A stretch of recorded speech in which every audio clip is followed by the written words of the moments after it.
কমিশনে ঢুকে জাতির পিতার ছবি নিয়ে অপমান করেছে, এত সাহস কোথা থেকে পায় আমি জিজ্ঞাসা করি।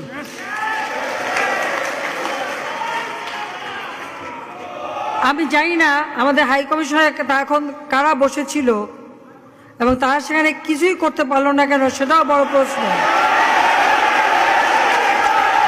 আর আমি আমার প্রবাসী যারা বাঙালি, না আমার প্রবাসী বাঙালিদেরও আমি বলবো যে যারা এই ঘটনাগুলি ঘটিয়েছে তারা চলাফেরা করে না, তাদের দেখেন না। যে হাত দিয়ে জাতির পিতার ওই ছবি নিয়ে তারা ভেঙেছে,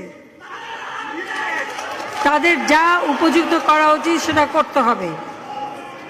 কারণ জাতির পিতার নাম মুছে ফেলার চেষ্টা করা হয়েছিল, তো তারিখ যেহেতু দূরের কথা, ওর বাপ তো চেষ্টা করেছিল এই নাম মুছতে, ওর বাপও চেষ্টা করেছে, মাও চেষ্টা করেছে। তারা কি পেয়েছে নাম মুছতে? পারে নাই।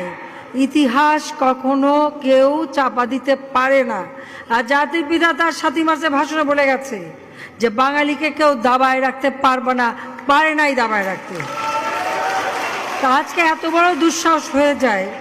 হ্যাঁ, আমি প্রধানমন্ত্রী এসে আমারটা যা করুক ওটা আমি কিছু মনে করি না, কিন্তু যিনি আমাদের জাতির পিতা, যে আইন আছে, সেখানে হাত দেবে এত সাহস কোত্থেকে পেল?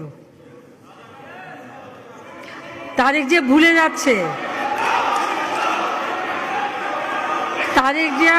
যাচ্ছে যে তার মা দুর্নীতি করে জেলে গেছে।